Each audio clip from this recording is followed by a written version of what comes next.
This is Internet Marketing.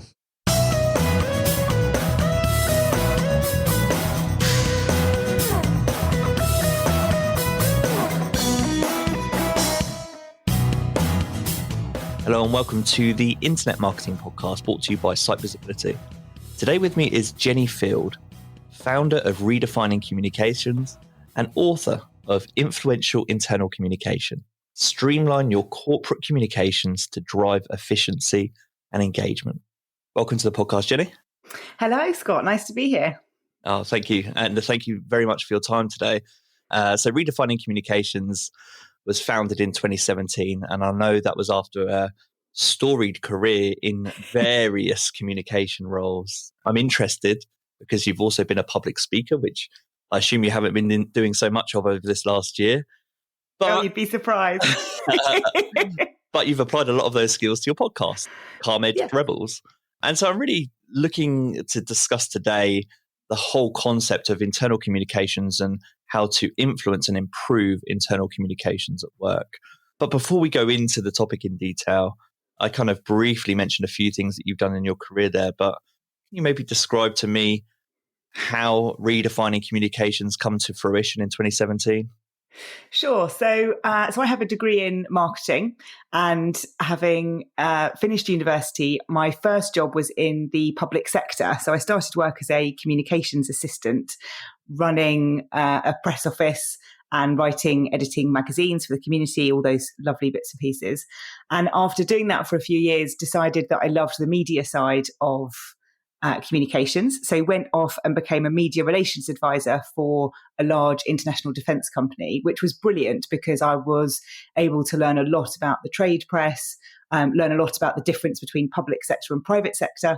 And that was a really great experience. Lots of travel, lots of technology and radars and all sorts of things. And you quickly realize that, dealing with the trade press, that your passion for a particular industry has to be there, and it just wasn't quite there for me, I think. So after that, I went and worked in the advertising sector, and that's where I started to specialize in internal communication. So I set up a function there. It was the first function I'd set up in internal communications, and since then I've gone on to set up about 4 other communication functions in different organizations.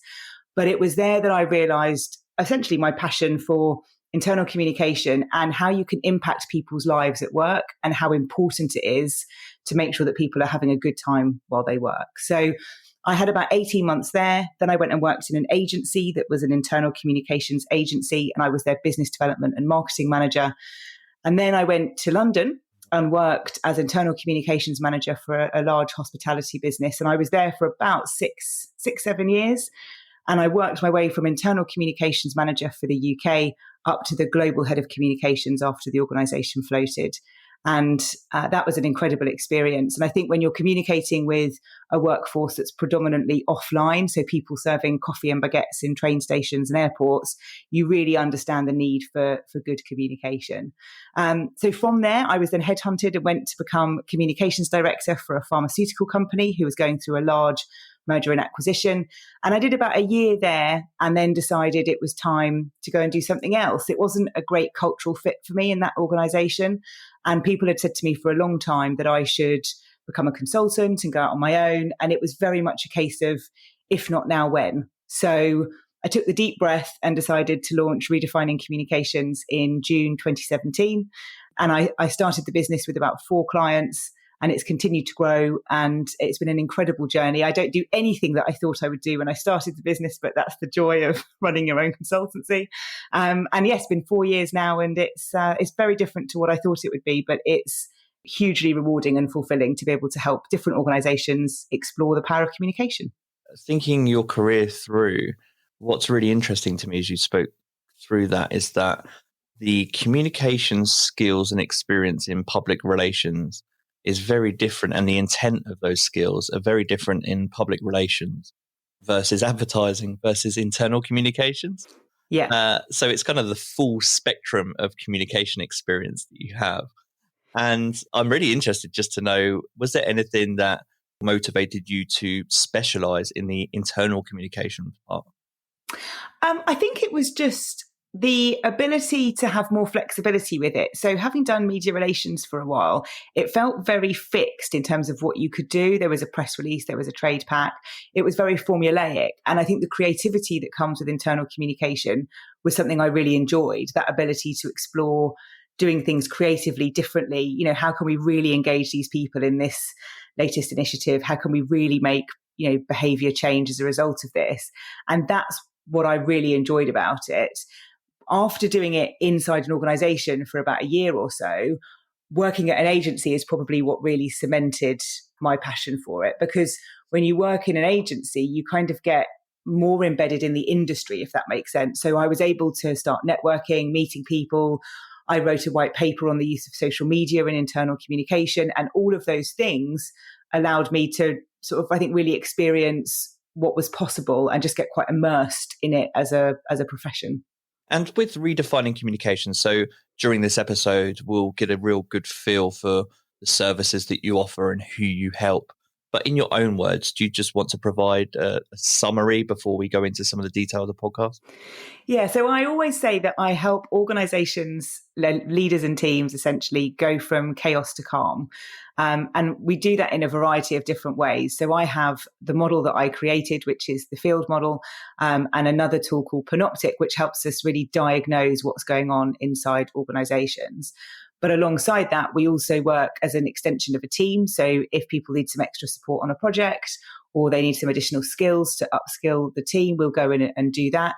And we also do workshops around communication skills, productivity, and mental resilience, which are all linked to how you communicate and the relationships that you have inside organizations. So that's essentially what we do. And I say we because whilst it is me, I have what I call a team of collective experts. So I work with people who run their own businesses and they form my collective team. So if a client needs some graphic design, they need some copywriting, they need an event, I've got different people that I can pull in to create a team to support that client. Yeah, we'll go into that. And chaos to calm is a phrase that I kept coming across. So we will definitely talk about going from chaos to calm as later in this episode. And of course, I can't really get through this introduction without discussing the book and specifically the process of book writing, because that's also an aspect of communication I think that was your first book. Is that correct? Yes. Yeah, it is. Yeah. And it's a completely different form of communication. So I know you mentioned there that you had written white papers, but I'm interested to know where the motivation for the book came from. I'm always interested to know that story. It takes either a trigger or a defining point in someone's life to say, do you know what? I've got to put this down for legacy, for history purposes. So what led to it? I think part of it for me was the amount that I read. So I read quite a lot of books. And if you ever hear me speak or in anything else, I'll always be referencing various different books that I've read over the years. And I got to the point where I was thinking, do you know, if every business leader could read just little bits of these books, then I'm pretty sure it would make work much easier for them. So that was part of it, was trying to take little bits of the things that I've read. And then when I developed the Field model, the simplicity of that was starting to really resonate with people when I was talking to them. So taking that model and then the insight around that from everything else I've read was really the driving force behind it. I do really believe that anyone inside an organization can learn a bit more about what it is to be human, the power of communication to build relationships at work. And if we all just understood some of those little things, work would be much easier, much better, much more productive, much more efficient, all of those things. That's really interesting. I know it's not really the theme of this episode, but with leadership and reading, leadership can be a lonely place, and it can be somewhat comforting, but also educating to read the experiences of, and it doesn't really matter whether the people are well known or not. Just reading the experiences of your peers in that way can be really reassuring. And so I value that too. Yeah, there's definitely something about making sure that you're not alone. And you're right, working in a leadership role can be really isolating. And for those that work in internal communications, it can also be quite isolating because you can often be a team of one or quite a small team. So anything that's going to help you realize that you're not alone, that it's okay to feel this way, that it's quite normal to feel this way, I just think is really helpful for all of us. And one final question about the book. So I know it can be quite a time-intensive period And it also can force you to self-reflect or analyze in a way that you hadn't before, because you're there with a piece of paper or a laptop screen and you're just faced with your thoughts in this kind of really real way. And I'm interested to know, going through that experience, whether you learned anything new about yourself or about internal communications in a way that you haven't seen before or that came to light in a new way. It's interesting what you say about being alone with your thoughts. I have said to people, this is probably the most vulnerable thing I've ever done, because it's literally my brain in a book. I think the biggest things, I wrote this throughout 2020, so it was a particularly challenging year for many. The thing I realized about myself was that I'm very location motivated, if that makes sense. So having to be in the same room for a year and writing, I found quite challenging. I missed going and working in coffee shops and things like that would normally be my space to go and focus. And that really came forward. There were things that I read while researching to write the book around chaos. And there's not much written about chaos in organizations, but there was one particular journal paper that I reference in the book that was incredibly helpful to think about chaos and management. And I was totally geeking out when I was reading that. So that was really good. And I think also the thing about writing the book, which is different to writing a white paper, is the need for repetition. And I had publishers, which was helpful because they could help me make sure that it was going to be a useful and well-written book. But the need to sort of repeat yourself or reference back to other parts of the book was quite alien to me. And they said it was because quite often people will flick through a book rather than read the whole thing. So you've got to make sure you're bringing forward points that maybe you've already covered, but that would be relevant in certain chapters, which I hadn't really thought about. And that was just a different style of writing to what I was used to. No, that's really interesting. And yes, a lot of the themes from the book we discussed today, but if you do want that book, the link to the book will be in the show notes for all our listeners too. I want to move on to common challenges and solutions. So the things that have come up regularly, particularly at Redefining Communications, but also more generally throughout your career, that indicate that there are deep-rooted communication issues at play. And I think about the starting point for this. I'm just curious to know who's picking up the phone to talk to. If you could maybe describe the type of person that you're speaking to, the role, and maybe the state they're in when they're coming to you for the first time. So it's a real mix of people that I talk to. Sometimes it's a small business owner. Sometimes it's somebody that's running an international business. Sometimes it's a communications function. It always varies. But the reason for picking up the phone is because there's something that's just not quite right. And I talk a lot about symptoms and diagnosing the root cause. And that's essentially what people are picking up the phone to say is something's not working. It can be people aren't doing what we need them to do. People aren't following the processes that we've put in place. And we're just not working how as well as we could do. Quite often it's conflict. People aren't getting on, or there's issues between teams or between leadership and employees, and people can't find a way out the other side of that. And also sometimes it's a high turnover of staff. It's people off on stress. There's something going on that's causing some element of chaos inside the organization, and we're not really sure how to kind of fix that or how to move forwards. And that's usually when people will pick up the phone. I know you mentioned there that it was a broad range of different types of professionals, I think you said, or business size. But is it typically more line managers and business owners as opposed to employees that would pick up the phone and say this to you? Because they're typically the ones that would commission someone to come in, right? Yes, yeah. But when you talk to people and you say what you do, and if they're not a leader or a line manager, everyone will say, "Oh my God, we need you to come in and help us." Yeah. No matter what. So yeah, it's predominantly business owners, people like HR directors, operations directors, that sort of level, corporate affairs, that sort of thing. So a real mix, and it also depends on what's going on. It's more often a communications team if they need that extra support with a project or an event. But I am working with a communications team at the moment, going through the field model with them to help them look at how they can adapt and change to suit the organizational needs that are changing and adapting at the same time. So it's that helping people navigate through, okay, what is it we need to do? And actually going into that root cause of what it is that you need to do rather than just dealing with what's on the surface. It's so interesting that it feels like there needs to be like an employee SOS button that's left under the table.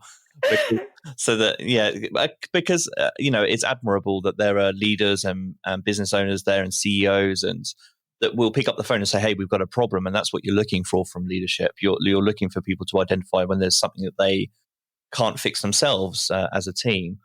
But there are plenty of managers, as you've probably come across yourself, that are maybe ignorant to those problems or blind to those problems and wouldn't pick up the phone out of pride. And so it's sad to think that there are employees out there who probably want to help their own businesses and need to phone someone like you. Yeah, that's true. And it's interesting because sometimes people will pick up the phone and we'll have a bit of a chat and a conversation. And I can quite quickly sort of maybe give a couple of things that I can see might be the root cause. And sometimes those people will go away and they won't come back for a couple of years. And that's fairly common because you have to be ready to have some of those conversations. And like you said, there are things that stop you from doing that. So even if you do pick up the phone and we start to have quite a real conversation about what's going on, you have to be ready to do that. And that is very much about being open and ready to hear stuff that's a little bit uncomfortable. And I tend to find it's a bit about a 2-year gap between maybe that initial, oh, something's not quite right. And then it can be 2 years before it gets to, right, now it's really not okay and we really need some help. So I try and get people before it gets to that point, but it is often a couple of years. Isn't that fascinating, the 2-year period of like dwell time that people will leave? That's really interesting to me that people might either try and resolve that themselves or I think what it highlights actually more than anything to me is the lengths that we'll go to avoid difficult conversations. Yes. Yeah, 2 years is a really long time. So yeah, if you're listening to this and you're struggling, please don't wait 2 years. Pick up the phone, call Jenni. I'm interested to know from the perspective of, so you've been in businesses and you support businesses that actually that have picked up the phone and then you go through that process of really diagnosing what the problems are. But if I'm a line manager, if I'm a business owner, I'm in a business now, how do you identify the difference between deep-rooted issues versus the things that are more surface level, easy to solve? So it's a really good question. And it really depends on the relationships and the culture of the organization. So, if you're leading a team or you're leading an organization, you might know enough of the personalities and the people in there, and you might be, very self-aware and know how to adapt and change, and you can, work a way through that. For a lot of people, I tend to find that that's not necessarily the case. So if people have got that high turnover of staff, which can sometimes be happening, or lots of people going off on stress, or people just not being very, very happy and lots of conflict, people won't necessarily be able to identify why that's happening. Or if they are able to identify it, they're often misdiagnosing it and saying it's one thing when it's something else. So it's making sure that you're looking at if there is this issue. So let's say, for example, you've got a really high turnover of staff or people are going off on stress. Do you know why that's happening? So have you looked at whether there's any patterns about whether it's certain parts of the business where that's happening? And that might suggest that there's a certain leader in the business who is causing some challenges. Have you had real conversations with those people and had time with them to really listen to what's going on and what's happening? And what is going on around the organization at the same time? So sometimes we can just focus in on, okay, there's lots of people going off on stress or sick, but what's happening around that? If you focus in on one thing too much, you'll be blind to the other things going on. So you can put some fixes in place and you can look at being able to create some change. But if it's not actually making the changes that you need to see, then that's when you know, okay, maybe this isn't actually the issue that I think it is, and maybe we do need some help. But I think you've kind of got to try as well. And that's the part of the reason for writing the book, was to kind of help people think about things differently so that they could try and put fixes in place and do things that would create that change. Mm-hmm. But part of that is also identifying what it is that good looks like at the end, because that's also the thing to have a measure so that you know what you're aiming for. Otherwise, you're just sort of floundering in the wind, which is never a good place to be. There's so many questions I want to ask about that period. So maybe if I just start there, you said about knowing what you want success to look like at the end. And I'm interested when you're speaking to people for those first few meetings, are there any signs for you? Would you ever not work with a company? Are there any instances where communications to you feel irreparable? Oh, I always think there's a solution. If you ask any of my friends or whatever, like Jenni's the one that will always have a solution. So I always think there is. I will not, gosh, that was bold, wasn't it? I will not work with someone who isn't ready. Yeah. And I think that's the crux of it. I've had some conversations with people where I've said, this is already, you've used language or you've said things like this. This is what I think might be contributing. If they then kind of bite back on that, or they say, no, that's, then I know, okay, you're not ready. And also I don't want to waste their money. That's not fair, because you have to be ready to do that and invest the time and, some financial side of it as well. And if you're not ready to do that, then I wouldn't feel comfortable ethically, working with somebody that wasn't in that space. So that's the only reason I wouldn't, because there is some elements of coaching leaders and changing behaviors and all of those things that go with it. So yeah, if you're not ready, then that's probably the only reason I would shy away. Yeah. So it strikes me like not being ready in terms of your mindset. So the openness to change. And I guess the other thing that's on my mind here is time. So I guess it's a time investment, and you have to commit and put in the time and be prepared to do that as a company as well. Yeah, I mean, it's not a massive amount of time. Usually the people I work with, it's about a 3-month process, 4 months if you include that sort of initial conversation. And we'll work together, gathering the insight, and then you get the fixed report, if you like, in terms of this is everything you need to do. You might choose to hire me to do that in terms of leading that project through and making sure it gets done, or you might take that and then run with it as an organization. I have clients that do various different things there. But it's not, for me, it's not about it being a huge investment of time for the leadership team, because anything that's going to take time away from running the business is always going to be something that's a struggle to get. But it's about making sure that I've got access and the people that I need, and that people will make time to have conversations, but it shouldn't eat into huge amounts of time. And I think that's probably the thing that puts people off, is making it think, God, it's going to be hours and days and months and years, whereas actually you can get under the root of something fairly quickly when you can ask the right questions. Yeah, that's interesting. And also, if you're open to being asked those questions and you're in that place where you're ready to respond, then everything speeds up from there. That makes a lot of sense. You mentioned quick fixes as you were talking a moment ago, and this is the part that kind of makes me cringe, and I imagine might make a lot of our listeners cringe, because there might be business owners or line managers that know that there's a problem, maybe have swept it under the carpet, or have applied quick fixes and paid out some money for things that they knew were just temporary or superficial in nature. And I'm just interested to know, in your experience, where you see people spend money where maybe they shouldn't, because it is just a quick fix. So people will spend money on creative campaigns to try and make something look amazing, or they'll see something like, oh, everyone's off on stress, let's do a wellbeing campaign and help everyone. That's not the answer. So it's things like that, because again, you're just treating the symptoms with something, and that's where it's not going to help the long term. There's also probably putting in technology that you think is going to be the silver bullet. And I think this has been the story for internal communications for, at least probably 10 years, where everyone thought, technology is going to solve all our problems.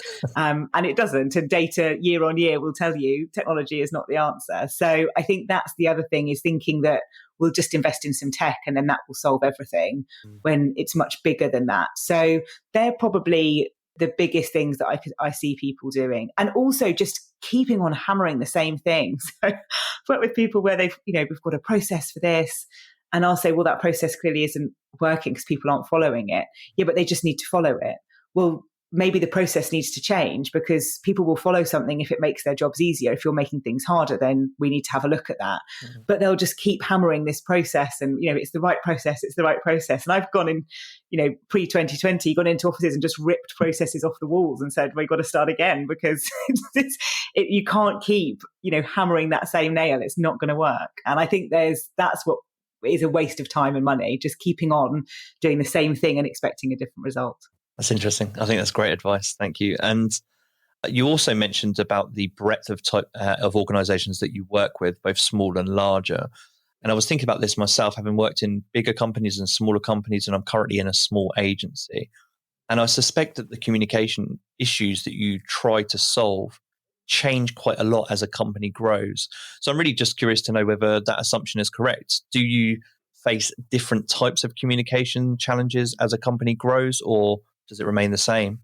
It's fairly similar. You'd think they would be dramatically different, but actually a lot of it comes down to the skills of the leadership and the line managers. Right. And if you have a leader who isn't a particularly good communicator, then whether you're a large or a small organization, the impact of that is felt. So it's not necessarily about the processes or things like that. It's more about the skills of the people that are working there and making sure that people can understand how to build relationships and how to communicate effectively, and people doing what they say they're going to do, and all those things that create trust. The only thing in larger organizations is matrix management and the impact that can have. And that's only coming to light for me at the moment because I'm doing some research into the role of line managers and what that needs to look like going forwards. And there's definitely something about if a manager reports into multiple people, which is often the case in larger organizations, their happiness and engagement is much lower than if they just report to one person. So there are things that will contribute, but from a communication perspective, so much of it is skills-based. That's a fascinating insight. Sorry, did you say that you were working on a research project, or is that part of Redefining Communications, a client there? No, so I do industry research generally because I want to change the world. So I've done Remotely Interested, which was research into how to communicate with a deskless workforce. And then now we're doing some industry research into the role of line managers, which is all will be available for free for people to read and shape their organizations differently as a result. That was going to be my next question because that sounds really interesting. When will that be released roughly? So the initial findings should be released in the next few weeks. We'll be doing an event on the 26th of May, which will be a free event to come and hear the research. And then we're hoping to do a more in-depth report when we can get some more people, more line managers to complete the survey, hoping to get some more in-depth stuff out later on in the year. Amazing. I'll look out for that and encourage our listeners to too. I want to move into this area of going from chaos to calm. I want to run into the chaos here and understand what's happening. So you actually alluded to it earlier. You have models to help diagnose the root cause of communication issues, the field model and the panoptic model. And there's loads of information about this on your website. So again, I'll link to that so people can read through that in detail. But I am interested to know, perhaps if you could describe them and the differences between the two models. How do you know which one to apply? So Panoptic is only for leadership teams, and it is a diagnostic survey that allows you to refocus the organization, and it's quick. So if someone was to come to me to say, as a leadership team, we need to refocus the organization, but we're not really sure what to do, when, and what's a priority, or what elements we need to shift, Panoptic would be the answer, because it's 4 weeks from that phone call to completion. And the survey covers around 7 themes. So we look at things like adaptability, capability, the connection, strategy, velocity, those different bits and pieces. And then you'll get a report that helps you identify whether the leadership team are aligned, whether they're not, whether there's the capability in the leadership team to do what you need it to do. And then we'll also outline what you should focus on for the next, 3, 6, 9, 12 months. So that's quite a quick snapshot piece to allow you to refocus. And that's only for leadership teams. The field model is very different in the sense of you're working with me one-to-one. It's the 3 phases of that model, which are understand, diagnose, and fix. And I always use the medical analogy, and I've talked about symptoms a bit today, which is where that comes from. So the field model allows us to understand you've got a headache, diagnose the root cause of that headache, which might be that you need new glasses, and then fix that by giving you new glasses. What organizations tend to do is understand they've got a headache and then just take a painkiller. So you're not then dealing with that root cause. So when we work through the field model, you'll be coming to me because you understand something's going on. I will help diagnose that, and that will be done through various ways depending on what you need for your organization. The client I'm working with at the moment is a series of stakeholder interviews as groups and a couple of one-to-ones. For others, there might be a survey. For others, there might be just one-to-one listening interviews. It all varies depending on what you need. And then from there, we'll do a workshop or a session where I'll take you through the things you need to do to fix whatever it is that we're trying to solve. So that's the difference between the two. Do you find that you get more rich information from employees through a different type of medium. So do you have any preference about how you gather that initial data? For example, are people more open through surveys or one-to-one conversations, or does it not matter? So it really depends on what's going on in the organization. So my preference is always to do one-to-one interviews because you get much richer data and insight from those. But you have to think about the size of the organization and what it is that you're trying to fix. If there is a situation where you have got people going off on stress, high turnover, a survey wouldn't work because it doesn't show that you care. It feels somewhat faceless, and you wouldn't get the information that you need. I often use them together. So when we've worked with clients where we might be looking at both the employee experience, but also the customer experience, we have done a combination of things where we've done one-to-one interviews with customers, and then we've done a survey and one-to-one interviews with employees. And we've created the survey after doing the customer interviews so we can prove or disprove what we're being told. So you can use things together in lots of different ways, but it's making sure that you're using the right tool for the situation. And in the book, I've got some tables in there that tell you which tool to use for whichever situation you're in as well. No, that's really helpful because I'm thinking back through and I think everyone listening has probably had this experience that, you know, maybe you're at work, there's something serious that's happened, maybe it's communication issue or otherwise, and then someone sends around a survey to try and solve a problem, and you kind of roll your eyes and you think, you know, this feels insincere. This doesn't feel suitable to solve this problem. Yeah, it's definitely that. And there's also a lot of talk about survey fatigue and everyone being a bit inundated with them. And I'll often talk, as well as some of my friends in the industry will say, there isn't really a survey fatigue. You only get that if people aren't taking action on the back of the insights that you're gathering. So that's the important thing. If you're going to go and ask the questions, you've got to be prepared to do action and tell people what you're doing and by when and all of those things. People just get bored if you're just asking questions and they see no change. I took a note, and I'd written the note in front of me for this because it really stood out to me as an area which I think a lot of leaders need help with, but also employees. And I think I took this from your website. I can't remember if it's from your website or your book, but it says, it must be from your website actually, because it reads like a website copy, but it says, we work with leaders to help them explore their own style, their impact on the organization, and how things get done. And I really thought that was an interesting service to offer because again, just from personal experience, I've never seen enough attention given to employees to help them develop their own style of communication. And for me, communication is a style. It's something that you you grow into, you find your comfort zone in, you have to challenge yourself, but also there's a level of acceptance and self-analysis involved in that process. So it's something I'm really passionate about.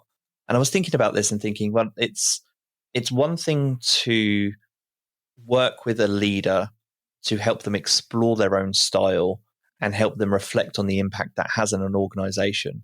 But I also feel like it might be a different process to go through to actually help an employee or leader find their style for the first time.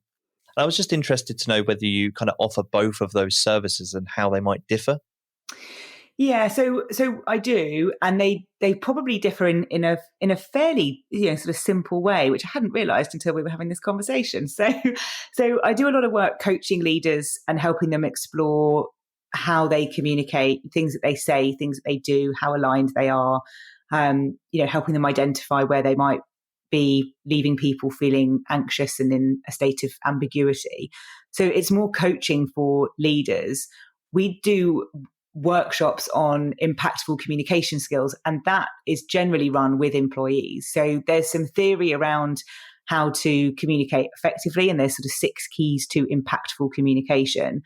And in those workshops, what we do is I'll ask people to send me some things in advance. So send me an email that you sent or a presentation that you gave or something that you wrote that either went really well or didn't go as you expected at all.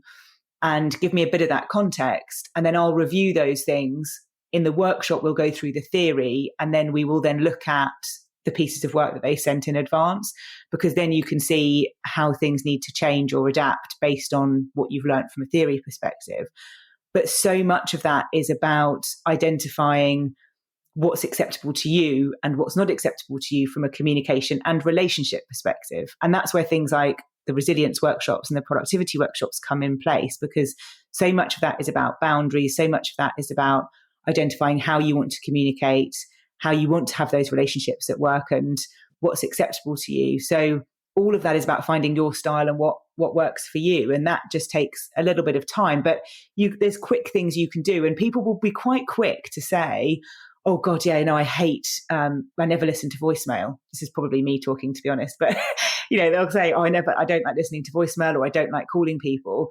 Well, then put on your voicemail, leave me a text if it's urgent, or, you can steer people into the way that you want to be communicated with, depending on your own preferences. And you can adapt and find your style in terms of whether or not you're, I'm quite be brief, be quick, be gone. For other people, they will take time, but find what works for you and embrace that, and be consistent. And that's probably the biggest thing, is don't jump around all over the place, because that's what leads people to distrust. And I love the flip side. I think you alluded to it as you were talking, which is the resilience part. So it's one thing to have your own communication style, how you're communicating with the world externally. It sounds like it's a different thing to help someone improve their communication resilience by putting into place their own boundaries or frameworks for what I think you used the phrase, what they find acceptable. Mm-hmm. So is that something you support and work with too?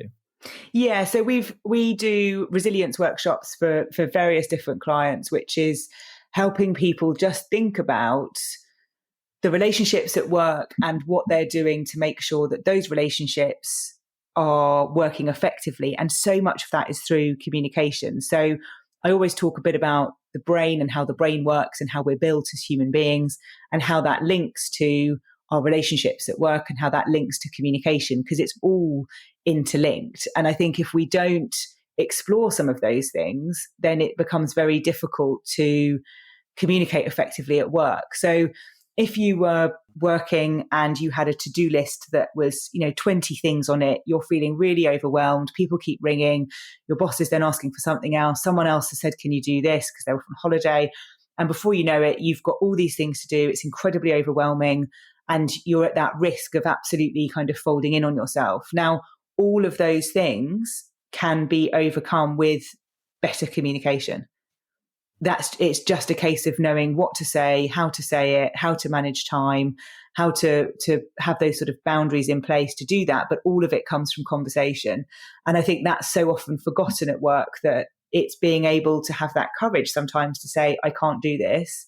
And it's finding the right ways to say that for your style and for you, but also to make sure that people aren't overloading you too much. And all of that is just putting boundaries in place and saying no. And that leads really nicely onto another area that I want to talk about. So we've spoken a lot, I guess, about red flags and symptoms that there are deep-rooted communication issues that exist in a company. But we haven't spoken about the flip side, which is trying to avoid communication issues from occurring from a more positive standpoint, which is when a company maybe is going through rapid change or growth. I think of things like mergers or acquisitions. So I appreciate that this is a big topic, and that must be a really fascinating area for you, because there's so many different communications challenges. But do you have one standout piece of advice for businesses that are going through any either rapid or huge changes like that?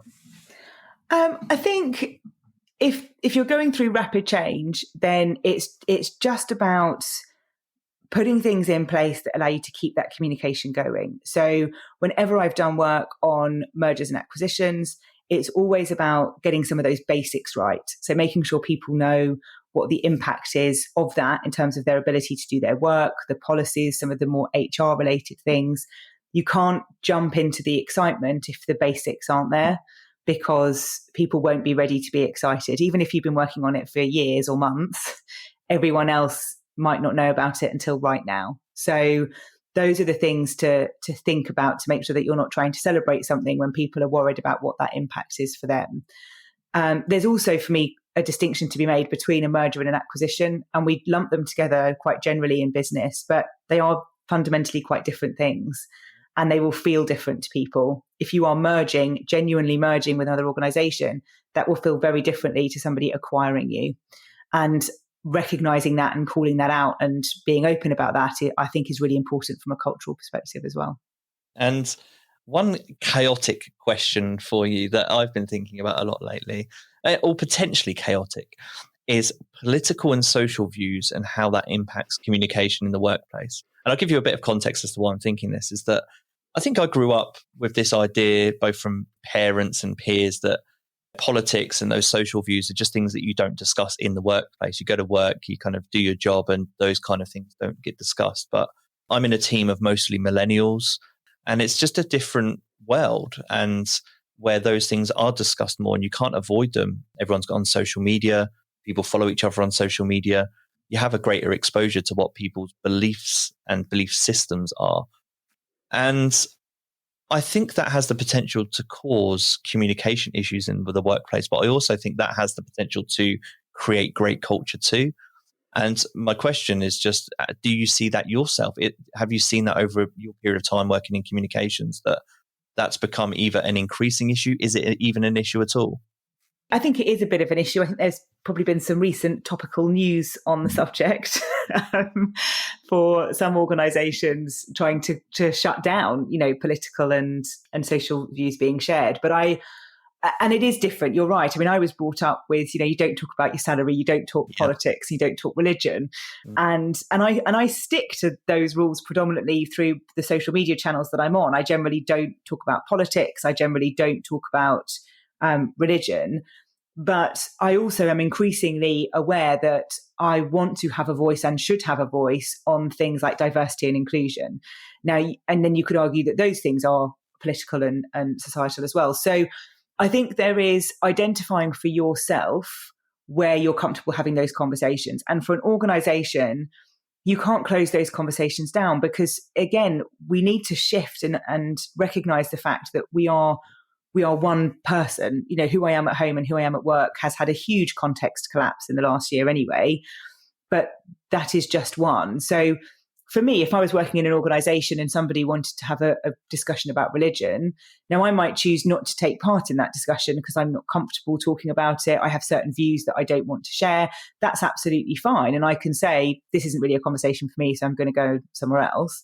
But it's being adult about it to say, exactly that. This is a conversation that I don't really want to be part of, or having spaces to have respectful conversations. And that's something that we are starting to lose a little bit. But the more you can do that face to face, the more easier it will become. Trying to have some of those conversations online is absolutely dangerous because you lose tonality, you lose context, you lose so many things through just text. But having some good conversations about how people feel about certain issues or things, I think should be fostered. And I think if we don't allow people to debate, discuss in a respectful way, then we're losing certain things that are what make us, brilliant as human beings, because we should be able to have conversations, hear other people's perspectives, respect that, and move on. A lot of it seems to come back to the point you were making earlier, that if you empower people to find their own communication style, both externally and also the resilience to receiving information and their boundaries, that makes you well equipped for dealing with these types of conversations when they happen. Yeah, definitely. And I think also it's not an excuse for bad behavior. I talk a lot about sort of toxic people sometimes in organizations, and sometimes there are people that do need to leave organizations because they're not having a positive impact on things. They're being deliberately disruptive, and they themselves probably want to go, but don't want to go at the same time. Yeah. So for me, it's just making sure that it's not an excuse for bad behavior. If somebody has a really strong view on something political, it doesn't mean that they are, rude, argumentative, disrespectful. That's still not okay. So it's looking at your values and your culture and making sure that those parameters are in place for those conversations. Because if you start to accept and allow, aggressive, rude, nasty behavior, then that says more about your culture, no matter what the topic might be. I'm interested in terms of, you mentioned throughout the podcast a couple of times about how long you work with companies. I think you have this, is it 3, 6, 12 and 18-month periods that you typically look at? And I'm just interested to know, do you quickly get a sense for how quickly an organization is able to overcome any deep-rooted communication issues? Are there signs that there are easier issues to solve that might be solved in a 3 to 6 month period as opposed to an 18-month, 2-year period? Yes, there's always things that can be solved quite quickly. Right. That allow us to, we need some policies here, we need a process here, we need this and that there. So there's always some quick things. The longer term stuff is the behavior change. So it's the behavior change from a leadership perspective, from a ways of working as a team. Those are things that take time. And I do have some clients who I'll work with for, 3 months, and then they've got their fix, they know what they need to do, and they can go off and do that. They might come back and we might have some check-ins. But there's some people that I've continued to work with for 2-3 years where I sort of maybe just stay on the periphery of, this is happening. Can you just give us some advice, or can you just support us with some of these conversations, or that sort of stuff? So it really varies. The model itself isn't sort of just done once and then you're forever fixed. There will always be things that happen in organizations that might require you to relook at something and make that shift. But hopefully in going through it once, you've got the tools and you can easily say, we're getting into this, state of chaos again. So we need to do this, and then we can fix it. So hopefully once you've done it once, you can see what you need to do. But sometimes, things happen. There's been a massive global pandemic, and I think that's put people into some elements of chaos as well, which means that for some organizations, I may be, going back, or we may just be having other discussions. But generally, I would be with somebody for maybe 3-6 months, and then they would have a plan to go forward that would see them for the next kind of few years, really. I know the pandemic conversation is a whole other episode in itself, but I never really thought to ask this, but there's a lot that's been discussed in this episode about the importance of face-to-face conversations. Do you think the same things, the same intent can be achieved through Zoom and all the video conferencing solutions? Yeah, I think to some degree it can. I was speaking earlier this week around the rise of audio and Zoom fatigue and how that's all shifted. But I think and for me, it comes back to good governance and good meeting etiquette and all the things that should be in place, whether it's face-to-face or not. So there are things where, yes, there are many things that would be much easier to do face-to-face. I do facilitation for teams, and those things are difficult to be done online. It's much easier doing that in person with a flip chart or a whiteboard. But in terms of the one-to-one conversations, to me, there is little difference doing that on Zoom than there is doing that in person. But that's based on the fact that those conversations, you have to be present. It's not about, I'll be doing my email a bit, but also having a conversation with Jenni. You have to be absolutely with me because I'm absolutely with you for this hour, half an hour, whatever it might be. So it's making sure that contracting of that behavior, or how that meeting or how that session is going to work, has been made clear on both sides, because then you get the richness of the conversation. Amazing. I know we don't have too much time together, so just to close out this episode, I'll obviously encourage our listeners, if you're interested in the topics that we've spoken about on the podcast today, do go buy Jenni's book. You can find that at Kogan page. I'll link to it in the show notes. And the title of that is Influential Internal Communication: Streamline Your Corporate Communications to Drive Efficiency and Engagement. But yeah, before I let you go, do you want to let our listeners know where they can find out more about you and Redefining Communications? Sure. So you can find our website, which is redefiningcoms.com. I am on Twitter as Mrs. Jenni Field, and I'm on Instagram as Jenni Field, and I'm also on LinkedIn. And that's probably enough social platforms, quite frankly. I'm not doing the TikTok or the Snapchat, but I'm very active on Twitter and Instagram. So feel free to connect with me there. Brilliant. Hey, thanks so much for your time this morning. It's been the Internet Marketing Podcast.